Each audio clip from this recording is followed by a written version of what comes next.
I humbly invite Professor Dr. Puvaragi Ma'am, our PICU Chief of ICH, for the next session on approach to DKA. So I think most of you would have dealt with a case or a child with DKA, either a simple DKA or a complicated DKA, especially ones from ICH. So the next 20 minutes we'll just discuss on these topics. Let me make it little interactive because I don't want it to be bored with one-way session when you had such an interactive session little earlier. So one on diagnosis, fluid therapy, insulin infusion, what monitoring has to be done, a word on complications and prevention. So this will be the common scenario when they present in the emergency room with varied complaints or just unresponsive or with abdominal pain or lethargy. So you will make your usual initial assessment. So somebody is little altered with voice responsiveness, effectless apnea, and circulation is compromised. So you know this child is now a child who needs immediate resuscitation. We are not worried about the diagnosis at this point because initially we want to take care of ABCs. So now thinking about DKA, can someone say what is the clinical triad of DKA and what is the biochemical triad of DKA? I have given the answer as such. Yes? Yes, diabetes, osmotic symptoms, polyuria, polydipsia, polyphagia, weight loss. Then ketosis, now you don't get that smell of ketosis because most of them get some IV fluids. Then acidosis, they'll present as, yeah, effortless tachypnea is our term. They come with fast breathing. That's all. What is the biochemical triad? What's the first thing? DKA. Level more than 200. Then ketosis. How do you quantify ketosis? Blood ketones, beta hydroxy more than 3 millimoles or urine ketones 2+. Okay, because we don't have blood ketones, we do urine ketones. It's equally good for diagnosis. Acidosis, pH or your bicarb. Yes, so the word is, so if you had a clinical and biochemical triad, no issue. But please think about anybody who's presenting with recent onset nocturnal aneurysm or genital candidiasis. Please think about underlying DKA. Nobody will come and tell you it is DKA because voiding urine in large quantity is not a major complaint as far as children are concerned. They drink more water, they void urine. It is rainy, they void urine. In summer, they take more water, they void urine. So please be careful. A bedside glucose is one it's going to diagnose. What are the clinical fallacies in DKA? They'll present with polyphagia, but they will have weight loss. They will be dehydrated, but voiding urine. Any comment on dehydration? Do all children have dehydration? No, why? All children with DKA do not present with florid dehydration signs. Why? It is? Where is the loss initially? Intracellular, because glucose absorbs. So it's intracellular loss they may not have. Child will have vomiting but no diarrhea. Acute abdominal pain, they will mimic a surgical abdomen. We had cases in those times when we were PGs where they used to do all the investigations except a CBG. Child will be in the theatre by the time we get a blood glucose from the lab. So acute abdomen but not a surgical problem. They will have dehydration if it is serious, but they will still be voiding urine. They will present with shock but still voiding urine. Right? Any other condition? Shock and voiding urine? Shock and voiding urine. Any other condition? RTA, yes. Renal tubular acidosis. Anybody with hypokalemia? Yes. Fast breathing, but it's still a metabolic cause. So how do you categorize DKA? I think I've given you. You told the criteria, blood glucose more than 200, pH less than 7.3 or bicarb or blood ketones or ketonuria. You categorize mild, moderate, severe. Majority of the mild will not come to hospital because the symptoms are much less. So either you take a pH or bicarb, and recent evidence, they say even bicarb is acceptable if you don't have a pH. Do you need an arterial blood gas or a venous gas? First sample, arterial, because you need to give them the prognostication with PCO2. So I think this is a classical triad because you have all the three components, you call it as DKA. Any two component, other component is missing, please don't treat them as DKA. See, because in this entire picture you will have children with diarrhea and sepsis. They will have both acidosis, they will have altered sensorium. Children with any respiratory problem, diarrhea, sepsis, all of them will have acidosis. All acidosis and silent tachypnea is not DKA. Again, altered sensorium could be a part of metabolic or CNS infection. So you have a combination of all the three, then this is the group which we are going to treat as DKA. Differential diagnosis. Differential diagnosis for DKA in the emergency room. I gave you. Stress hyperglycemia. How do you differentiate? How do you differentiate stress hyperglycemia? It's not that easy. From the history, yes, they will not have osmotic symptoms. What else? Yes, yes. You will have an underlying diagnosis, child with head injury or post-convulsion or dehydration. That is the primary cause. You have an alternate diagnosis. When you don't have an alternate diagnosis, then please, this is the issue. You have another diagnosis. In such children, if they have vomiting and ketosis and acidosis, then probably don't think about it. Any diagnosis which can masquerade as DKA and you treat it as DKA, sometime later the diagnosis is changed. Any condition? Yes? Organic acidemia. Which group? Which group can present as DKA? Huh? Isovaleric? Yeah. Those organic acidemias usually present with hypoglycemia, but they can present rarely with hyperglycemia and ketosis and acidosis. So always have them on a follow-up, and then A1Cs will show up later. OPC poisoning can sometimes give you the biochemical triad, but of course history will be there, so that's not a major issue. Risk factors. For new onset, it's younger age, delayed the diagnosis, because most of the time they'll go, they get nebulized, they come back. Acute abdomen, they are dewormed, they are sent back. For vaginal candidiasis, they go to a dermatologist and they get back. Those are the misdiagnoses, they'll end up with DKA, low socioeconomic status and low prevalence. Higher the prevalence, awareness is more, so they diagnose early. Lower prevalence, the diagnosis is late. Established DM, which is majority of the time, it is either omission or probably intercurrent infection is not managed properly. Less probably you will have unrecognized, when they use a pump and they stop and they don't monitor it. Or probably sometimes psychological issues, in adolescent age group. They are the causes, and for some reason it's more common in females. So the treatment goals. One is your hydration. Second is your insulin. The insulin should be titrated such that the fall is very graded. Control the infections, which are the predisposing factors, and avoid complications which are going to run behind you. And the last is prevention of subsequent episodes of DKA. So I'll not deal all this in detail because ABCD is a priority. And always use a cardiac monitor because this child is going to have a lot of electrolyte imbalance, especially with potassium. Either you have hyperkalemia, you will have arrest. Hypokalemia, again polyuria, water loss and dyslipidemia will be worse. So always have a monitor to monitor the T waves. Get 2 peripheral lines and treat shock before insulin. This does not mean to withhold insulin until the shock is corrected. Prioritize shock. Within 2-3 hours, try to start them on insulin. If the child is still in shock, don't start them on insulin because insulin resistance will be very high when they are still in shock. Graded fluids, I think that we will discuss it later. Gastric emptying if they have taken a lot of sugary fluids, because suddenly when you decompress and all that, you will have rebound hypoglycemia during therapy. So decompress them if they have. And central lines if it is possible, because it's a hyperviscous state, avoid if it is possible. Antibiotics, is it indicated in DKA?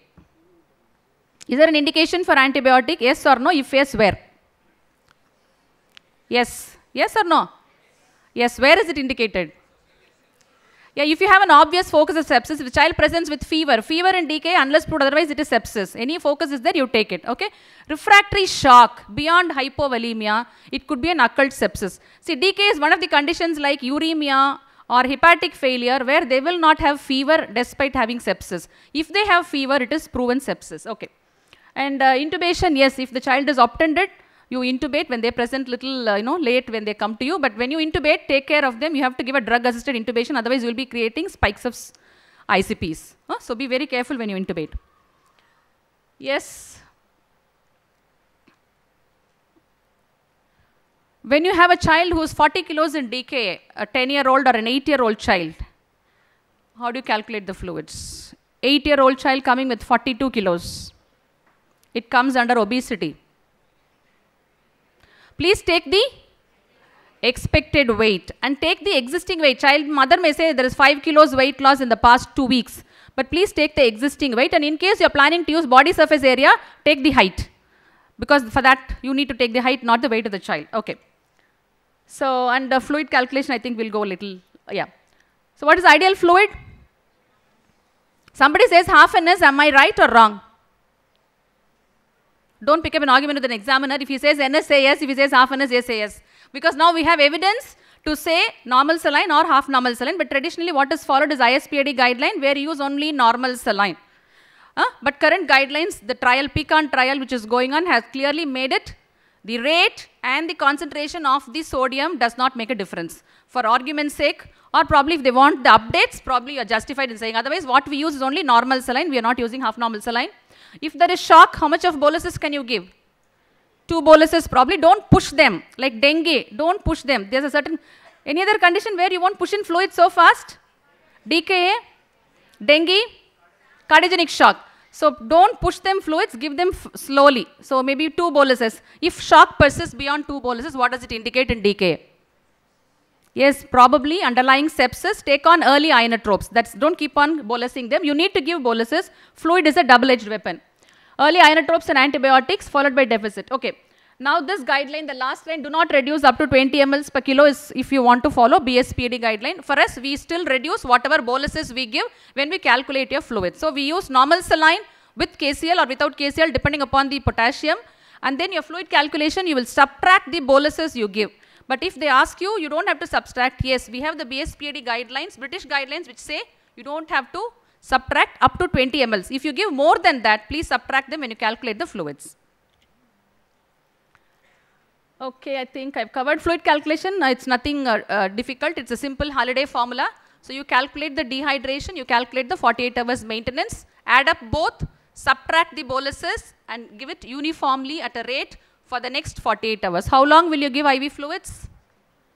I've calculated for 48 hours. You want to give for 48 hours? What is the general recovery time for simple DKA? Usually it is 8 to 10 hours or sometimes 12 hours, not more than that. So if the child recovers, hemodynamically stable, clinically stable, switch to oral fluids. You don't have to continue just because you've calculated the fluids. There is a lot of difference between BSPAD and ISPAD. Our institute follows ISPAD, so you can just boldly say you are following normal saline. Dehydration plus 48 hours maintenance minus the boluses is what is being given. With or without KCl is a fluid. If somebody says any alternate guideline, BSPAD guideline, there will be a lot of variation between the fluids, but both are acceptable. Why such a big deal about fluids? Because of risk of cerebral edema. What is the current evidence available?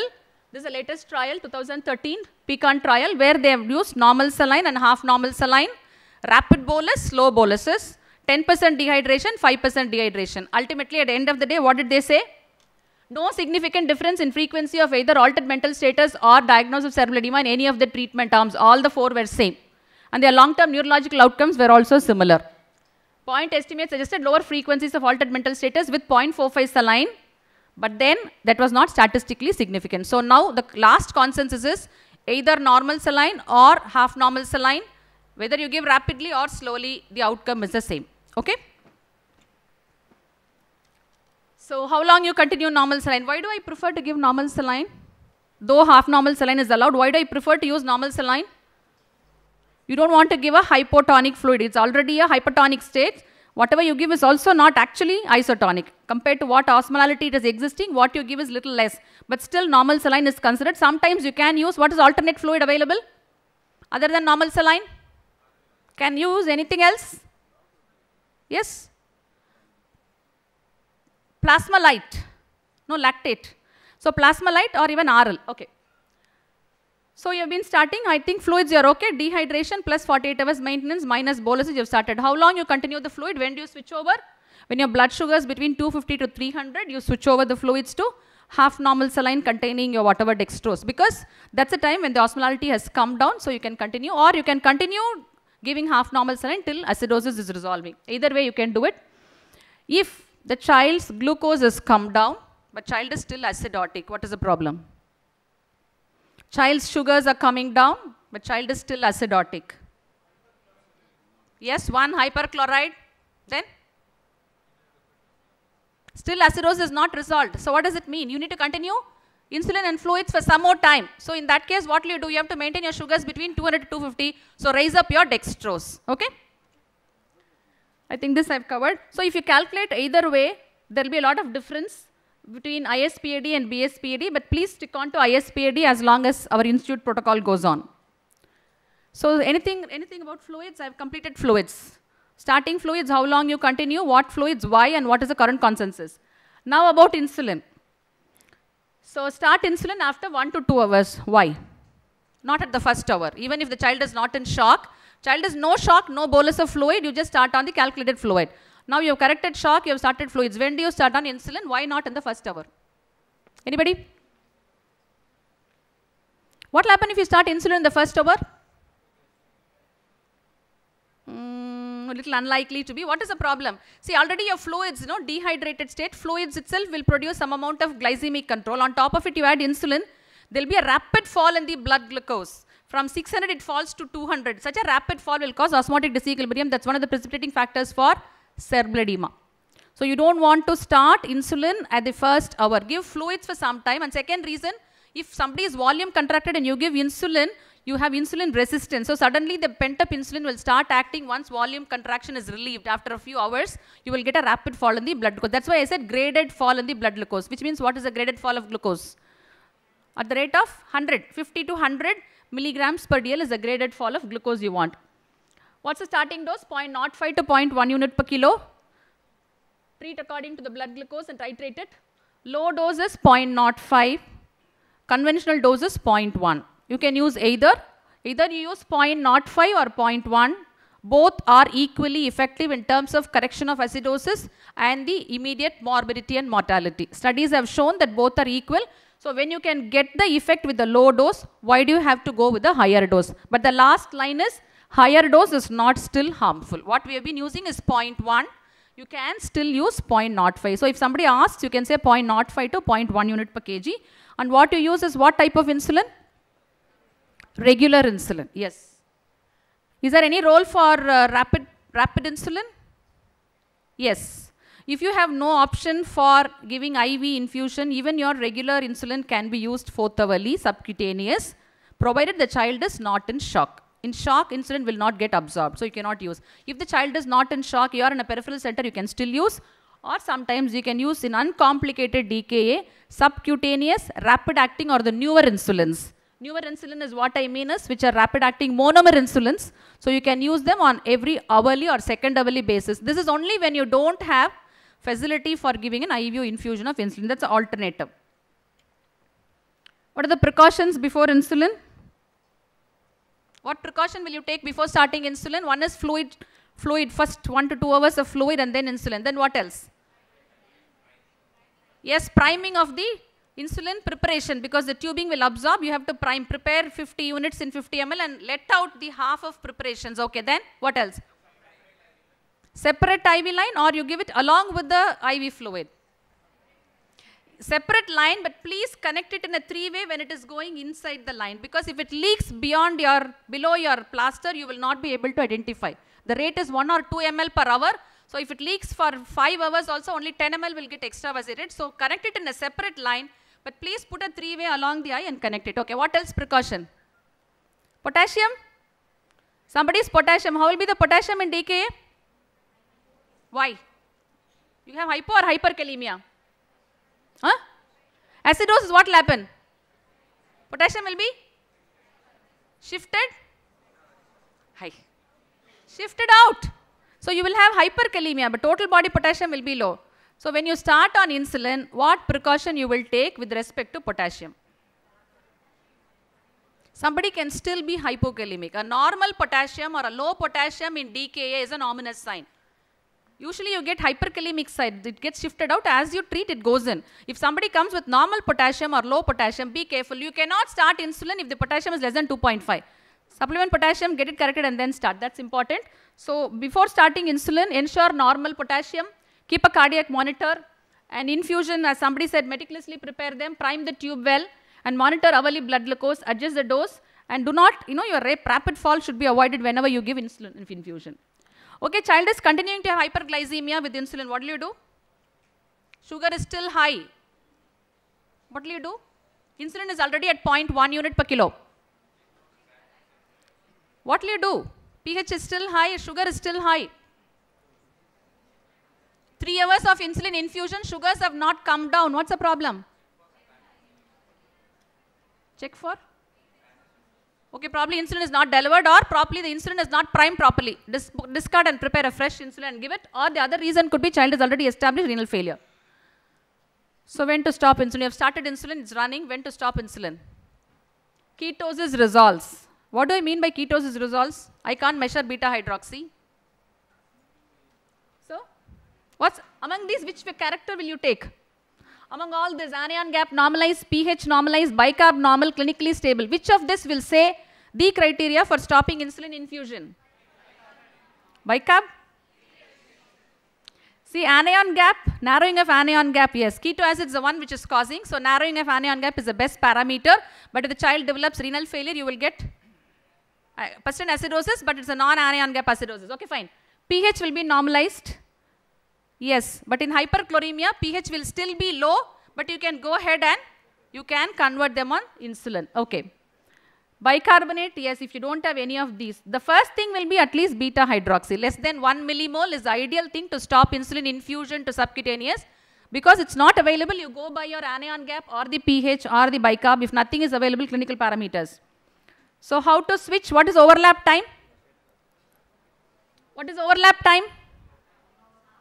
Depends on what insulin you want to use. Rapid, na, it's enough 15 minutes because they are monomers, they'll immediately start acting. Regular insulin, 1 to 2 hours. If somebody is on long-acting glargine, generally we continue that if they come with DKA. There the overlap time will be, if have stopped, overlap time will be 12 hours. So you can still give it and you can stop the infusion in the morning when you give it.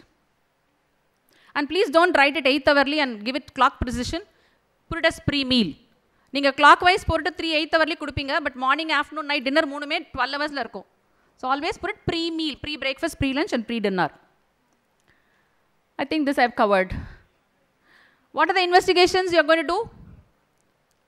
Some for diagnosis, some for precipitating event, some for monitoring. Okay, this is the one standard group of investigations you will do. But remember, don't poke the artery for every gas. Venous sample is equally good except for the first sample where you want the PCO2 for prognostication. Okay, now what do you want to monitor? I have started fluids, I have started infusion, everything. What do you want to monitor? What do you want to monitor in DKA? Somebody says bicarb, somebody says CBG. Electrolytes, urea creatinine. More than that, something is very important. Clinical monitoring. You have all this in the lab. You have to do bedside duty if you have a DKA child. What for? Why should you clinically monitor them? Yes, cerebral edema. One GCS fall by 1 unit is enough to say cerebral edema. All the bradycardia, hypertension, respiratory, my staff will pick up. I have to pick up when the child goes in for 1 GCS low. So clinical monitoring is important. So what to monitor, why to monitor, recovery, complications, all this you will monitor. So this is the first thing is cardiopulmonary assessment. Monitoring is, I accept what all you said is right, but they come next. First is clinical monitoring. Hands-on monitoring first, then your labs come. I think the rates you all remember. Hourly, CBG, then once you shift to subcutaneous, you can switch over to 2nd or 4th hourly. Electrolytes 4 to 6, 8th hourly, urea creatinine. Can you comment on urea creatinine and DKA? Can you comment on urea creatinine and DKA? Laboratory fallacy. It will be very high because it's pre-renal. As you're treating, it will come down. Okay. Okay, you're treating. We have done everything. Acidosis is resolved. Sugars are coming down. We'll clap ourselves. We have treated. The problem now is persistent acidosis. Look at the pH, which is improving or declining. Check the insulin which you are giving. Check whether there is any infection or renal failure. All these are complications which you get where sugars will come down, but acidosis will be persisting. Yes, comment on sodium. Sodium is 120 or 130. What is your comment in DKA? Spurious hyponatremia, so you calculate it. You don't run behind numbers in DKA. Don't run behind hyperkalemia, hyponatremia, acidosis and pH. Okay? So actual sodium should be calculated, and what you monitor is sodium should rise as you treat the child. That's all you monitor. It should increase as you're treating. Potassium, I think I've told you, they will be hyperkalemic. They will become normo or hypokalemic when you're treating. Please remember to add. Can you name one condition where you will withhold potassium in DKA? At the beginning. Acidosis, if it's more than 5.5, for the first 2 hours, withhold potassium. Bicarb, who wants to give bicarb? My pH is 6.9. My pH is 6.9. No. Yes, when do you give bicarb? 2 conditions where you give bicarb. Very good, one more. Yes, if you think your pH is still 6.9 and myocardium is not responding, your shock is persisting due to myocardial unresponsiveness, query, quotes within quotes, which is I'm not very sure, there probably you're justified in giving 1 to 2 milliequivalents. There is no role for bicarb. Why? Why no role for bicarb? Paradoxal acidosis, that will worsen your cerebral edema. Fine, good. So better say no. Lab fallacies, I think we have discussed. If you have a count of 25,000, it's not an indication for an antibiotic. It's a stress response, repeat after 6 hours. Low sodium, yes, it is spurious because of dextrose. High potassium is transcellular shift. Severe acidosis, it's mainly keto acids, so don't give bicarb. Persistent acidosis could be due to hyperchloremia when you use normal saline. So don't run behind the pH and keep them on insulin infusions for long. Increase urea creatinine, don't worry, as you rehydrate, it will come down. Persistent ketones, yes. What's the role of urine ketones? Urine ketones, you keep on repeating day 1, day 2, day 3. Is there any use? No, why? The preformed beta hydroxy will get converted to acetoacetate acetic acid. That is what you are testing in urine. So urine, you are not testing for beta hydroxy, so there is no role. Then hypophosphatemia, majority of the time it is transcellular. Very rarely it may be true hypophosphatemia, but studies have not proven supplementation to be useful, so you don't have to worry about that. So don't run behind these numbers in DKA. That's what I want to convey. So sugars are going down, sodium is increasing, potassium is decreasing, bicarb is good, everything is fine. Yes, we clap on ourselves, we have done a good job. Now, suddenly the child develops one of these. One is cerebral edema, other one is in the first 6 hours it's cerebral edema, sometime later it is, please think of the other end, hypoglycemia also. Always check the blood glucose, support ABCs, restic fluids, hypertonic saline, mannitol. If you want to intubate, please use a drug-assisted intubation. Risk factors, I think it's more of theory, but please remember, you don't start insulin in the first hour. That is very, very important. That's one of the proven causes. Altered sensorium, any other cause in DKA? 1, 2, 3, 4, 5, quick. I want to finish. Yes, 3 minutes. Cause for altered sensorium in DKA. Refractory shock, cerebral edema, hypoglycemia, yes, neurological problems, persistent altered sensorium despite treating cerebral edema. CVT, please think about CVT, vomiting, then anything else, all the other complications, mucormycosis, acute CNS infection, and infarction, all that list comes, okay. So think about all these as a common causes. Other complications, maybe for a theory, it's useful, all other dyslipidemia, spontaneous pneumothorax. What are the true dreaded complications in DKA? One is cerebral edema, other one is AKI. Renal failure, yes, because the treatment is completely different. How do you prevent DKA? I think this is the last line which I like very much. DKA is considered as a preventable healthcare failure because most of us miss. When they come and say polyuria or frequent urination, we never bother to find out whether it's polyuria or polyuria. What does it mean, polyuria and polyuria? Mother says, Nariya on urine poda. We have to find out if it is more frequent or it's voluminous. She may mean polyuria. For us, it's all UTI, no? Anybody is saying frequent urine is only UTI for all of us. And we are so clear, we'll ask only for urine deposits. We won't ask for urine sugar because we know what we are asking.